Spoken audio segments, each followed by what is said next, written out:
Pero está Javier Milei. Javier, bienvenido. ¿Cómo estás? Buenas noches. Paulino, ¿cómo estás? Bien, gracias. Bueno, serás un hombre de consulta, ¿no? Muy recurrentemente por inversores, por empresarios, qué sé yo. Sí, esta semana mi teléfono estalló de una manera pocas veces vista. ¿Pudiste, digamos, matizar un poquito? ¿Seguís en pareja? No, Perdón, me ya metí. no estoy en pareja. Ah, bueno, perdón. Es decir, la demanda por los servicios profesionales, digamos, se puso muy intensa y para los dos. Entonces era mejor... Bueno, o sea, volviste a la soltería, perdón. Exactamente. Jamás hubiera querido entrar en eso, lo hice casi como una humorada y terminé sacándote un título que no quería. Bueno, vamos al título que sí quiero. Vamos a hablar de economía.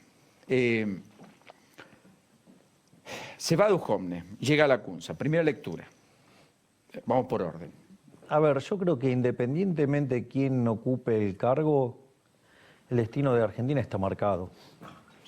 O sea, Argentina va de cabeza a un default y básicamente la única batalla que puede dar hoy es la de tratar de evitar una hiperinflación. O sea, concretamente Argentina, para ser digno de crédito, necesita un superávit primario de 3,5 puntos del PBI. Hoy el resultado estructural, si cumpliera la meta del déficit cero, como se lograría con licuación de partidas, es 1,5 negativo. O sea que Argentina básicamente tiene un gap de 5 puntos en lo fiscal. No veo la voluntad de generar ese ajuste ni por parte del gobierno ni por parte de la oposición. Con lo cual, la verdad es que las medidas que se anunciaron esta semana empeora esa situación.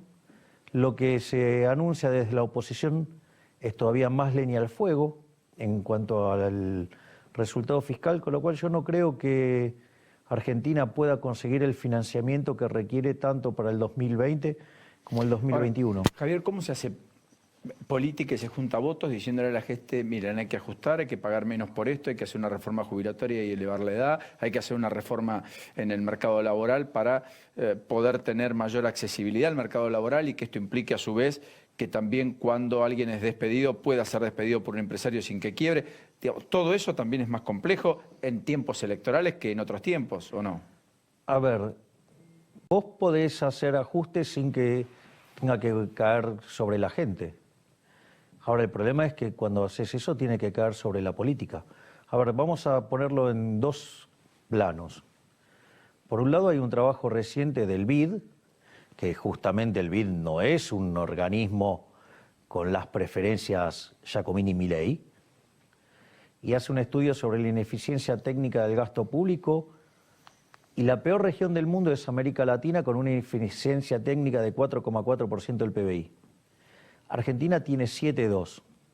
Y el BID, educadamente, inventa un término que se llama filtraciones, que yo lo llamaría choreo.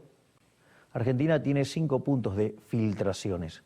Es decir, por lo tanto, hay mucha tela para cortar gasto público. En principio, 5 puntos del PBI de afano de la corporación política y después, si querés, 2,2 más de ineficiencia técnica normal, por decirlo de alguna manera. Por otra parte, con Giacomini, nosotros en el libro Libertad, Libertad, Libertad, una de las cosas que hacemos en el plano fiscal es proponer un ajuste de 15 puntos de gasto público en términos del PBI, en el caso consolidado. De hecho, fíjate que si vos avanzás sobre lo que son la obra pública, lo que es las transferencias discrecionales y lo que tiene que ver con los subsidios económicos, ahí juntás 10 puntos del PBI. Con lo cual no es que no se puede hacer, y eso te permitiría bajar impuestos por 5 puntos del PBI. El problema es que la obra pública, nosotros proponemos ir a un régimen de iniciativa privada a la chilena, y el problema con ese régimen es que deja de pasar el dinero por las porosas manos de los políticos. Y ya vimos lo que significa para los políticos la obra pública a la luz del tema de los cuadernos. Por otra parte, las transferencias discrecionales, imagínate que es la plata que direccionan los políticos cuando quieren torcer el rumbo de una elección. Y por otra parte, lo que tiene que ver con los subsidios económicos, vos podrías haber hecho una recalibración completa de los contratos y un gobierno torpe que no escucha como este, lo único que hizo fue trabajar sobre el precio. Hay un dicho que dice que cuando tu única herramienta es un martillo, te sorprenderá como todo se parece a un clavo. Bueno, digo, eso fue Aranguren y su sucesor, porque básicamente, mirá lo que son las cosas. Nosotros lo hicieron gradual y mal, eran 4,5 puntos del PBI, los subsidios económicos. Fíjate que dijeron lo van a reducir en 3 años, era 1,5 puntos por año, y ¿qué hicieron? Solo le pegaron al precio. El primer año subieron 400%, se multiplicaron por 5. Nosotros, en la propuesta que nosotros hicimos, está en un libro que se llama Política Económica contra Reloj, hay 140 hojas dedicado a eso. Básicamente lo que hacías era redefinir todo el contrato. Plazo de concesión, programa de inversiones, política de dividendos, management fee, endeudamiento, garantías sobre nuevo endeudamiento para inversiones. ¿Sabes cuánto subía en el primer año la tarifa en nuestro modelo y eliminando por completo los subsidios económicos? 100%. ¿Te das cuenta? O sea, este gobierno hizo todo lo que hizo, lo hizo mal. O sea, perdóname, para adentrarme un poquito en un capítulo que le ha pegado muy fuerte al bolsillo de la clase media y los sectores, en todo caso, vulnerables que no reciben subsidios, porque también los hay, o clase media empobrecida, etcétera, que paga todas las cuentas y que no recibe subsidio. Vos decís, si hubiera habido integralidad en la política energética, lo que hubiera habido es, bueno, usted tiene un contrato, no sé, por 50 años, bueno, yo le doy por 80. Usted tiene que ir a pedir más plata para hacer inversiones, bueno, mire, yo soy el garante, salgo de respaldo, por lo tanto usted le va a bajar la tasa. Exactamente. Porque yo oficio de garante. En ese contexto vos hubieras dicho, bueno, tenemos que rediscutir la tasa de rentabilidad, digamos, ¿no? Bueno, pero eso está implícito en algo que se llama ecuación económica financiera del contrato. Justamente lo que nosotros trabajamos es sobre recomponer esa ecuación. Fíjate esto, el gobierno dio todos estos aumentos tarifarios y no consiguió inversiones. ¿Por qué? Porque nunca cerró la ecuación económica financiera del contrato. En cambio, aún hoy. Claro, por eso es, digamos, vos, mientras que no tengas cerrada la ecuación económica financiera del contrato, no vas a invertir. Bueno, te voy a hacer preguntas concretas. Los anuncios de la semana pasada, ¿ayudan en algo al menos como paliativo frente a...? No, para nada. No, para nada, porque lo que hizo fue dispararte más el riesgo argentino. Es decir, se incrementó la probabilidad de default. Es decir, la señal es muy mala. Porque vos, ¿qué es lo que tenés? Macri, frente al desastre electoral, se le abre un abanico de 3 posibilidades. Una es hacer el ajuste fiscal, ponerse los pantalones largos, o sea, asumir una responsabilidad histórica frente al país, a costo de que si vos estás haciendo un ajuste en un contexto donde no tenés confianza, el aumento de ahorro no tiene contrapartida de inversión, se te cae la actividad económica, se te cae el empleo, se te cae el salario real, tenés más pobres e indigentes. Pero ponés las cosas en orden, dejás la hoja de ruta limpia para el próximo gobierno. Esa es una alternativa. La otra alternativa es que siga haciendo lo que está haciendo. Y la verdad es que ya la chocó. Es decir, este camino es obvio que ya no funciona. Y la otra que tenía era hacer populismo. Y esto es una estupidez enorme. Primero porque te hackea el acuerdo con el fondo. ¿Sí? La verdad es que el fondo sería bastante irresponsable, si bien le puede dar un waiver y darle el próximo desembolso, sería una irresponsabilidad porque la meta... ¿Vos crees que si viaja la CUNSA o viene el fondo, no esta semana, la próxima, etcétera, y mira y revisa el programa financiero de la Argentina y las últimas decisiones, etcétera, el fondo debería romper con la Argentina y debería caer el acuerdo? ¿Por qué? Pero si cae el acuerdo no le gira los 5.400 millones de dólares. Claro, exacto. Sería una irresponsabilidad, es tirar... ¿Y si eso pasa, qué pasa? Argentina cae en default. ¿En septiembre? Claro. No el año que viene. No, exacto. Se adelantaría ahora el default. Porque ¿cuánto hay que pagar en septiembre? El fondo te gira la que vos tenés que poner, justamente 5.400 palos. Te permite el rollover, como se llama. Exactamente. Entonces, ¿cuál es el punto? El punto es el siguiente. Vos, ahí tenés un tema. La meta del primer semestre se cumplió maquillando los ingresos. O sea, hubo ingresos transitorios que se anotaron como permanentes. Con lo cual, vos ya sabías que durante el segundo semestre no ibas a cumplir. Si a esto le sumás que están tratando de hacer política fiscal expansiva, si a esto le sumás que la descoordinación macroeconómica que hay en este momento va a hacer que no cumplas con las metas de crecimiento y por ende de recaudación, digo, los números van a ser mucho peores. Y esto es muy grave porque, digamos, si vos vas a un default, más vale que tengas la posibilidad de hacer un nuevo acuerdo, pertrecharte de reservas para evitar una hiper. Cuando Alberto Fernández entonces le pide a Macri que en virtud de la buena relación con el fondo, sea él quien renegocie el acuerdo que él llevó adelante el año pasado y que ya ha sido modificado en 3 oportunidades, ¿vos tenderías a validar esa iniciativa de Alberto Fernández o a decir, no parece descabellado? Lo venía planteando Labaña. Pero vale es que tiene, pero tiene razón Alberto Fernández. Alberto Fernández es un presidente virtual, si vos querés. La coyuntura económica de Argentina hoy es peor que la que teníamos en la primera etapa del 89. Porque vos por lo menos en el 89 tenías un presidente electo. Entonces, digamos, cuando le estalla la hiper a Alfonsín, se puede ir y asume Menem. Hoy tenés un presidente virtual, o sea, Alberto Fernández solamente es candidato, es un candidato que en las PASO sacó un número tremendo de votos, ¿sí? Pero no deja de ser un candidato a la responsabilidad de Macri. ¿Y qué es lo que hizo Macri? En lugar de hacer el giro correcto, lo que le demanda la responsabilidad institucional hacia el pueblo argentino, no, giró hacia el populismo. Claro, Javier, pero ahí yo te voy a decir, está bien, te entiendo. Ahora, la gente que nos mira dice, basta con el fondo, dejemos el ajuste, no va más, no da más. La gente le dijo, no da más, no puedo pagar la factura, no puedo pagar los impuestos, no llego a fin de mes, los jubilados no le alcanza, los que pagan impuestos no pueden pagar más, entonces...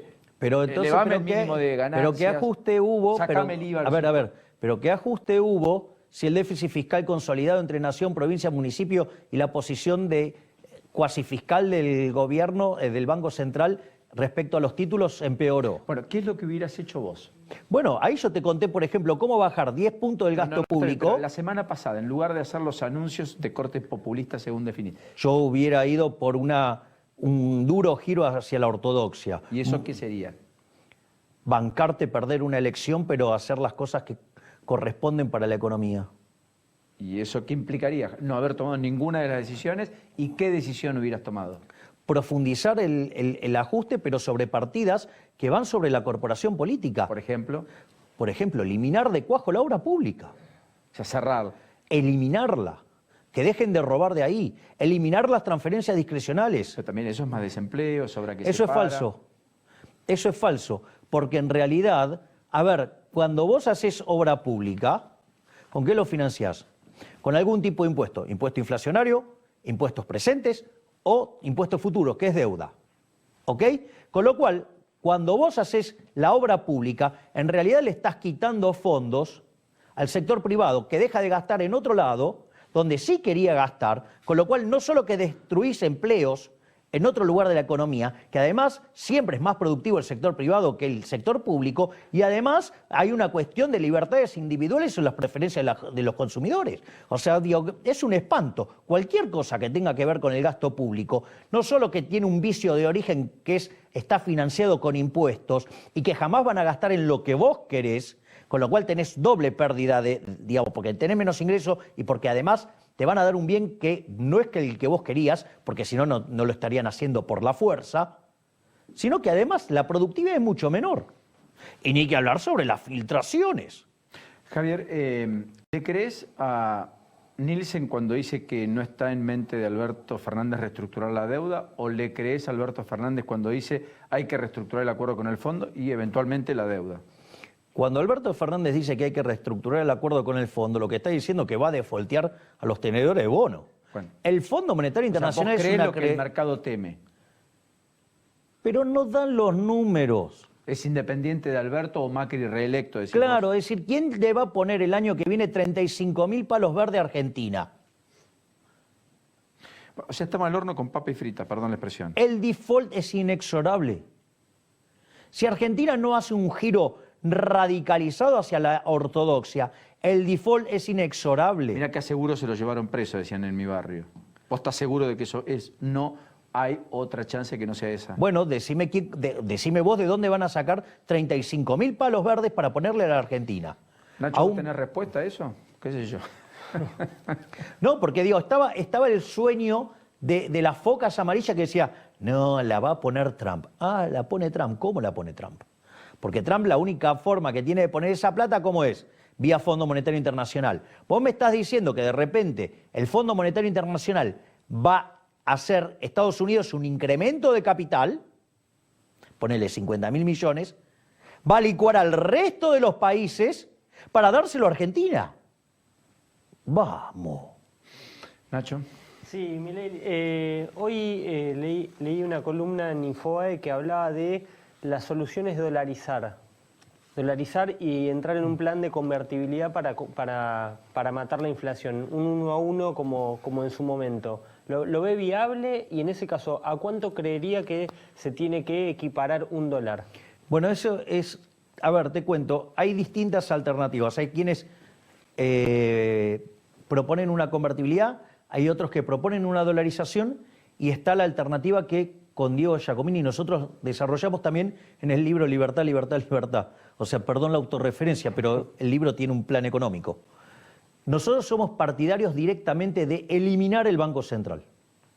Es decir, nosotros lo que estamos proponiendo es ir a un sistema de banca libre, que con el formato de banca Simon, básicamente, ¿qué es la banca Simon? Separás el almacén de valor, que es como si fuera una caja de seguridad, donde vos dejás la plata, te cobran un fee anual, vas, si querés, tocas la plata, le sacás fotos, te sacás foto con los billetes, con lo que quieras, ¿sí? Y estás siempre ahí. Cuando te la querés llevar, te la llevas. No hay ningún tipo de problema. Y después una banca de inversión. En la banca de inversión, es el viejo dicho, si te gusta el durazno, bancate la pelusa. ¿Vos querés tasa de interés? Ok. Vas y vas a distintos fondos comunes de inversión. Ahí, si vos elegís un fondo común malo, quebrás solamente vos, pero no afecta a la sociedad. Ese sistema es un sistema anticorrida. Se desarrolló en la Universidad de Chicago en la década del 30, después de la Gran Depresión. Simon era uno de los economistas de la Universidad de Chicago. Ese sistema tiene la característica de ser anticorrida, por lo tanto no necesitas más el Banco Central. Además, tenés todos los incentivos para dejarlo libre. ¿Por qué? Porque si hacen las cosas mal, las pagan con la propia, ¿ok? Y entonces, una vez que vos haces eso, largás la competencia de moneda. Desde nuestro punto de vista, a la luz de la historia argentina, la moneda va a ser el dólar, ¿sí? Pero podría ser cualquier otra. Y ahí, una vez que vos decidió la moneda los argentinos, ahí liquidás el Banco Central. Pero, por ejemplo, no es trivial qué es lo que haces vos, por ejemplo, con los activos que tenés. Viste que nosotros también propusimos un mecanismo para limpiar las LELIQ. Porque si no, vos vas a tener que responder por todos los pasivos, no solo por la base monetaria, sino que vas a tener que responder también por los pases y por las LELIQ. Claro. Entonces, si vos no limpiás esos instrumentos, el tipo de cambio cada vez te da una cosa más grande y el nivel de empobrecimiento en dólares de los argentinos va a ser monstruoso. Entonces, por eso es muy importante limpiar, por ejemplo, las LELIQ. O sea, y todo lo que vos puedas conseguir de financiamiento para reforzar el balance del Banco Central va a implicar menos dolor sobre los argentinos. Respecto a las otras situaciones, ¿cuál es el problema de la dolarización? Si vos dolarizás, no sé, a la Ecuador o a la Panamá y seguís teniendo un sistema de encaje fraccionario, si vos tenés una corrida estás en problema. ¿Por qué? Porque no podés emitir dólares. En ese sentido, la convertibilidad era mejor que la dolarización, porque frente a la corrida vos podías responder emitiendo dólares, pesos, dabas redescuentos y los bancos te entregaban, ¿qué? Créditos. Ahora, ¿cuál es el problema? El problema es que la convertibilidad ya la quemaste. Entonces la gente le va a desconfiar a la O convertibilidad. sea, lo que propone Jorge Yoma para vos es inviable porque ya existió y porque no es creíble entonces. Exacto, ya lo quemaste. Por lo tanto, el único paso que te queda es Ecuador, dolarizar la economía. Sí, pero el problema de la dolarización a la Ecuador o a la panameña es que vos seguís teniendo un sistema de encaje fraccionario. Entonces, frente a una corrida no podés hacer nada. Perdón, Nacho, seguí. Perdón. Sí, no, le quería consultar si lo ve viable en el país hacerlo, si es la solución para salir de la inflación. Sí, claramente es la solución para salir de la inflación porque no vas a tener más inflación. Claro. Es decir, pero, a ver, nosotros tenemos Banco Central desde 1935. Antes del Banco Central, la inflación en Argentina era del 2, 2,5%. Los 10 primeros años, que fue mixto, la inflación saltó al 6%. Y después, entre el año 1946, cuando se nacionaliza el Banco Central, que dicho sea de paso fue creado por 40 años, o sea, en 1975 debería haber sido cerrado. Ahí vos tenés que hasta 1991, cuando se produjo el repudio de la moneda, la inflación promedio fue 225% promedio anual. Le quitamos 13,0 a la moneda, destrozamos 5 signos monetarios. Tuvimos 2 hiperinflaciones sin guerra. Después vino la convertibilidad. Esto es muy interesante como experimento. ¿Por qué? Porque durante 10 años la inflación promedio fue 9% anual. Pero se concentró en el primer año y medio, a partir de 1993, Argentina fue el país con menos inflación del mundo. En 1997 Argentina creció muy fuertemente con deflación. Después le devolvimos el mono, la navaja al mono. En los primeros 4 años del régimen K la inflación promedio fue 10, en la segunda parte 20, después 30, y este gobierno, vaya a saber, no se puede saber, puede terminar en cualquier desastre. Entonces, ¿por qué? Porque una vez que se gatille el default, tenés una probabilidad altísima de que haya una corrida bancaria, que para eso, digamos, los bancos tengan que darse vuelta y pedirle al Banco Central que pague las LELIQ, y cuando vos tires nafta al fuego, porque vas a estar tirando emisión monetaria, cuando la gente no quiere tener pesos, vas a tener una corrida cambiaria que va a derivar en una hiperinflación. Es fuerte. Javier, 2 o 3 preguntas puntuales. Pero te das cuenta, ¿no? Que del default no podés salir, pero podés hacer un montón de esfuerzos para tratar de evitar la hiper. Está bien, pero no es el camino que el gobierno eligió, porque el gobierno está pensando en cómo recompone con cierto sector de clase media enojada, a la cual el gobierno le quitó... Sí, populismo de segunda marca. La verdad que vos pudiendo elegir populismo de primera marca, populismo premium, que es el peronismo, contra populismo de segunda marca, vas a elegir el premium. Aparte te voy a decir algo, aun cuando vos le igualaras la calidad de populismo, el otro populismo tiene una fidelidad enorme. Si te convocan, ¿serías ministro de Economía? No. Yo quiero ser presidente del Banco Central para cerrarlo. Como dijiste varias veces. Obvio. Obvio, porque estoy convencido que no hay forma de que vos tengas un Banco Central que... O sea, yo tengo un problema conceptual con el Banco Central, para mí es una estafa. ¿Sí? Está bien. Entonces imagina, más inflación, menos poder de compra, sigue la destrucción de empleo y en todo caso imaginás... Es que, a ver, tenés una descoordinación macroeconómica fenomenal. ¿Por qué? Porque por un lado, a vos la tasa de interés ya se te fue a las nubes. ¿Sí? Porque ante la inminencia del default, ¿sí? La tasa de interés en dólar en Argentina es gigante. Pensá que el Bonar 2020 oscila en un riesgo país entre 4.500 y 7.000. ¿Ok? El promedio del riesgo país es 1.900, 2.000, pero el de la punta es 7.000 o 4.500 según si alguien está metiendo guita ahí. Ejemplo, el gobierno. Eso hace que no haya inversión viable en este país. Y además, cuando se genera esta situación, la gente se asusta y ahorra. ¿Qué es lo que pasa? Ese exceso de oferta de bienes se traduce en caída de la demanda de trabajo, por ende cae el salario real, cae la actividad económica, tenés más pobres, tenés más indigentes. Ahora, eso va a pasar y se te van a complicar más los números fiscales. El tema es, ¿qué nivel de crisis estás dispuesto a asumir? ¿50% de pobres o 75%, que es la hiper? Me dejas sin demasiadas preguntas, Javier, en el deseo de que... ¿Eso es bueno o es malo? No, en el deseo de lo que crees que va a suceder que no ocurra, te agradezco la sinceridad. Ojalá sea una advertencia, una alerta, qué sé yo. Y en el aporte al debate, que sin duda has hecho mucho ahí. ¿Cuántos años estudiaste economía? Y yo hice el grado, que son 5 años, sí. O sea, cuando yo estudiaba eran 5 años, e hice 2 maestrías, o sea, ahí tenés 4 años más, pero nunca dejé de estudiar. ¿Y das clases? Doy clases hace 28 años. Arranqué siendo ayudante de segunda de microeconomía y bueno, y nada, yo soy especialista en crecimiento económico con y sin dinero. ¿Sabes por qué te pregunto esto? Porque muchos dicen o entienden que acá estamos frente a un problema cultural en la Argentina. Por eso, una frase, quiero leer la de Sebastián Borenstein. Yo no sé si vieron la entrevista que le hicieron en Infobae. Sebastián Borenstein dice algo así como que en la Argentina los monólogos de Tato, su padre, sean actuales, lo que está reflejando es a la Argentina, no la brillantez de Tato.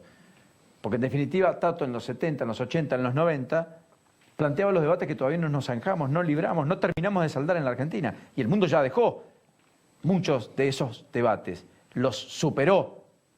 Y acá todavía seguimos sosteniendo que la culpa la tiene el otro, siempre y sistemáticamente, y nunca asumimos nada. Vamos a este punto. Yo comparto plenamente que el problema argentino es cultural. O sea, Argentina es un país que está infectado de socialismo. A punto tal que hay alguien que puede considerar que este gobierno es liberal. Digo, mucho más espantoso es cuando dicen que es neoliberal, porque el término neoliberal se creó en la década del 30 por una persona llamada Alexandre Rostow, que era de origen marxista, y trató de encontrar una solución entre el fascismo y toda la economía de los nazis y el liberalismo, buscar una cosa intermedia. O sea, con lo cual ya cuando te definen de esa manera, el que lo está haciendo o es nazi o es fascista, cualquiera de las vertientes del peronismo adhiere a eso, el propio Perón decía, yo soy nacionalsocialista, o directamente de la izquierda más recalcitrante. ¿Cuál es la realidad? Desde que Argentina empezó a abrazar las ideas socialistas en 1928, en el segundo gobierno de Irigoyen, Argentina pasó de ser el quinto país más rico del mundo, hoy es 65, y solamente le queda seguir cayendo. En el libro que mencioné tantas veces en esta nota con Giacomini, toda la primer parte la dedicamos justamente a lo que tiene que ver con los valores del capitalismo, lo que tiene que ver, porque cuando vos defendés el capitalismo, es un sistema que fue superior en lo productivo, porque el muro se cayó y aplastó a los zurdos, no al capitalismo. O sea, es superior no solo en lo productivo, es superior en lo ético y moral, y además es superior estéticamente, ¿sí? Mientras que el socialismo se basa en los valores de la envidia, el odio, el resentimiento, el trato desigual frente a la ley, el robo y el asesinato. Sin embargo, esta sociedad, por ejemplo, cuando clama por la justicia social, justamente está exacerbando todos esos valores socialistas, que es lo que hunde a este país. Entonces, ¿sabes cuáles son los datos? Los datos dicen que aquellos países que son más libres son 8 veces más ricos que los reprimidos. Que los que están peor en cada economía, el decil más bajo, está 11 veces mejor el que está en el país libre que el que está en el reprimido. Y no solo eso, ese tipo que está en el decil más bajo, en el país libre, está mejor que el 80% de las personas que viven en el país reprimido. Es decir, es algo así como que es mejor ser cola de león que cabeza de ratón. Pero eso no es todo. Además, la gente vive más. Las mujeres, por ejemplo, tienen más derechos, ¿sí? Entonces, digo, ¿y sabes qué? Tiene 25 veces menos de pobres normales y 50 veces menos de pobres extremos. Entonces, ¿dónde está la lógica? ¿Dónde está el negocio? El negocio es ese, es la libertad. Vos sabés que antes de que existiera el capitalismo, la condición natural del hombre era la pobreza. El 95% de la población, allá por el 1800, vivía con menos de $1 diario. Después apareció el capitalismo. ¿Sabes cuánto es ese número hoy? 5%. Nunca en la historia de la humanidad se creció nada, como se creció en esta época. ¿Me comprendés? Entonces, no hay lugar a debate alguno. Ese es un problema empírico. Y sin embargo, acá parece que el muro se cayó para el otro lado. Gracias, Javier. Gracias, Paulino. Hasta la próxima. Hasta la próxima.